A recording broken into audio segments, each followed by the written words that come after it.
Hey friend, do you struggle with emotional eating? Let's talk.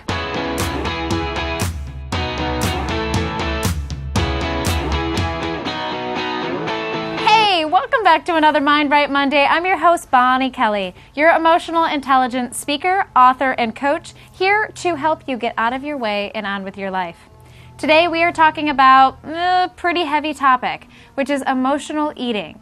And in fact, there's so many of us, if not most of us, struggle with this problem. So today I'm going to share with you 3 tips on how you can overcome this habit of emotional eating. But before we get there, I want to talk about why we emotionally eat, or in what ways that emotional eating might be plaguing your life.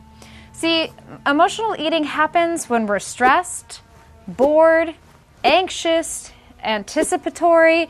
It could be when we are feeling frustrated or angry. It could be when we're feeling overwhelmed or maybe just even depressed. If we're not used to dealing with our emotions, when they start to come up and they're bubbling to the surface, many of us don't know what to do with it. So we're trying to find ways to cope. We're looking for solutions to maybe just feel better for even just a moment, to repress, to stuff them down, to get back to a place of maybe where we're at an equilibrium of numbness or just okayness or fineness. Well, this is really where this is where the journey starts. We have to recognize that we might be lacking some of the skills to know what to do with those emotions. And if that's you, then stay tuned, because today we're going to talk about 3 ways you can end this cycle of emotional eating. Let's dive right into the first one, which is recognize what is causing your emotional eating. All right, so again, the very first thing we need to do is we need to figure out in what way and why you're emotionally eating. What is this habit? Where is it emanating from or stemming from? For many of us, that emotional eating is fueled or it's triggered by stress or depression or some form of emotion. So we have to figure out what emotion is your trigger. Like, what emotion is your fuel that is causing you to feel that you need to numb, and why? Why do you feel like, why do you have to eat, or why are you trying to repress stress or anger or disappointment? Is it because that you feel that you're not capable of resolving? Do you feel inadequate? Do you feel that you're not enough? Do you fear abandonment, or do you fear betrayal or abuse? Like, what is it triggering in you?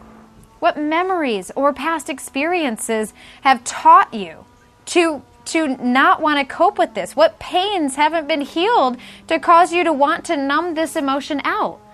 Emotional eating is just a way of numbing. It's no different than if you're smoking cigarettes or drinking of something to repress the emotion. And when we can get clear with that and we can understand that, now you're going to have an opportunity to change it. But without that evaluation, you're going to be doomed to constantly be in that place of emotionally eating. So I want you to pause here. I want you to really just take this moment right now, pause the video, and ask yourself why. What is fueling this? When, what emotion, and where is it coming from? Again, when, what emotion, and where is it coming from? Pause the video and ask yourself those questions. Go. All right. So hopefully you really were able to connect in with those things, because it is so important. The only way we're going to be able to remove ourselves from this is we have to understand why we do it in the first place. So let me end this section off with a quote by Anna, who said, "The thing that is really hard and really amazing is giving up on being perfect and beginning to the work of becoming yourself. Recognize you're perfectly imperfect. Whatever the fuel is, whatever the cause is, whatever the motivator is that is fueling this emotional eating, it's not the truth. The truth is you're amazing and you're perfectly imperfect. You're flawed and imperfect, but it's an amazing part of what makes you who you are. And when you give up on this idea that you can be perfect or that life needs to be a certain way, and start to embrace the imperfections and the quirky dorkiness of the universe and of yourself, well, that's going to put you in a much better place to kind of stop feeling so bad about what you're feeling bad about. So you can start to actually end this cycle. So you can begin in those moments of discouragement to replace it with encouragement of your own accord. All right, this leads me to my next tip, which is know your triggers and pattern interrupt. Okay, so now that we know the inward issue that is causing the outward emotional crisis, right? So the emotional eating is the outward representation of the inward crisis. So the first step was to do the inner work, to really figure out where you're in your way, why are you doing this, what emotions. But now let's talk about the triggers, okay? Because there are certain things that will trigger you to automatically emotionally eat. Again, that could be boredom, loneliness. It could be somebody said something to you at work and it triggered you to feel that you're not enough. We need to know what those triggers are. But even more so, sometimes the trigger could be a certain kind of food. It could be a certain smell. It could be a certain color, right? So it's like if you think of red, maybe you're thinking of Trix, right? The cereal. Like that's where your mind is going. Or you smell peanut butter and you absolutely feel you need a Reese's peanut butter cup, right? Whatever it is those are the triggers. We want to start to avoid them and we want to start to pattern interrupt when we see them coming. So if you're in the grocery store, for example, is that maybe you need to work on the outside and only enter the inner aisles for things that you absolutely need. Don't wander up and down every single aisle. Because by doing that, what's going to happen is that you're going to find all of those trigger foods and you're going to fill your pantry full of things that are going to trigger you. So we want to remove those. We want to get out of that place of constantly keeping things that are going to trigger this emotional eating.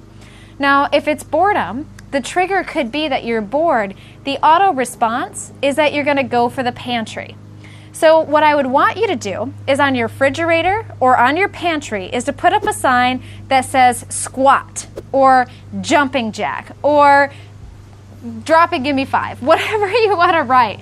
And you're going to do something weird and unusual like 5 jumping jacks or 4 burpees, or you're going to play patty cake with yourself, or you're going to sing Twinkle Twinkle Little Star. You're going to do something that is completely out of the ordinary of the habit of opening the cabinet and grabbing the Cheetos. So we want to interrupt the pattern. So boredom isn't connected to eating.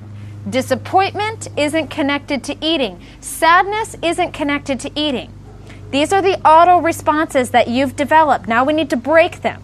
And that means we need to create an interruption in between the pattern and the behavior. And the only way we can do that is through reminding yourself. So you need to put a sign up. You need to do something to know your triggers and to interrupt the pattern as you go.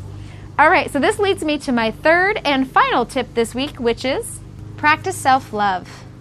All right, one of the greatest gifts you can give yourself is to end the torment of the mind. All of us are the biggest critic and the biggest abusers of ourselves.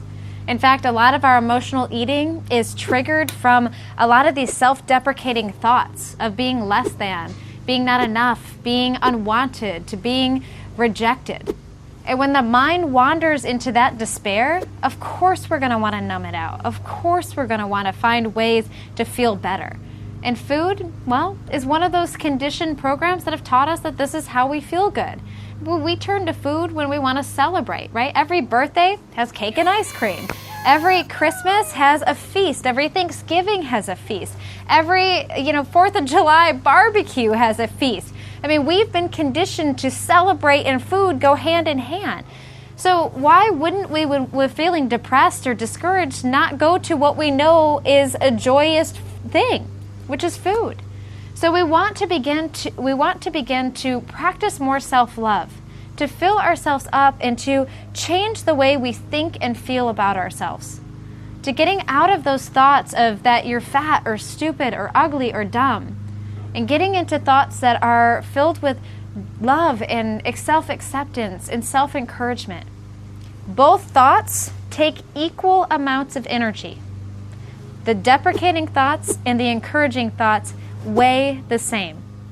Both are within your control and both are within your power right now. Where do you choose to put your attention? This is default. This is conscious creation. Why not consciously create the thoughts and feelings that are going to fuel and fill you up? So we don't need food to repress the darkness. So let me end this section off by a quote by Les Brown, who said, "Love yourself unconditionally, just as you love those closest to you despite their faults." Again, we're all perfectly imperfect, quirky, dorky messes of people. We all are. No matter how much you work on yourself, you're still a hot mess. And that's okay. And when you can learn to love your faults and love your imperfections just like you do your spouse or your children, that's the greatest gift you could ever give yourself. So I encourage you this week to practice a little more self-love, to change the way you think, and so you could change the way you feel, and thus change the way you behave. If you need a little extra support on that, I've got your back. Right now, you can grab 7 days free of my 21-day emotional detox formula. This is in 10 minutes or less to start to clear out the clutter of the mind. We all have allowed toxicity to invade our hearts and our minds, and it's time for us to detox, to get rid of the mental and emotional garbage that is holding you down. And I've designed this program to help support you do that. You can get access to it right now, 7 days absolutely free, no credit card required, by clicking the link below. 21dayemotionaldetox.com/free. It's just my gift to help you along the way. All right, don't forget to subscribe to my YouTube channel so you never miss a beat, and I'll look forward to seeing you on next week's video. Did you enjoy this week's video? I sure hope so. As always, they're brought to you from viewers just like you. If you have a personal development question, emotionally intelligent question that you would like to have resolved or answered, maybe you're just facing a hardship in your life and you're looking for some guidance, email me. You can get a hold of me at getinspired@bonniekelly.me. And my team in here and myself are here for you every step of the way. Until next time, I'll see you then.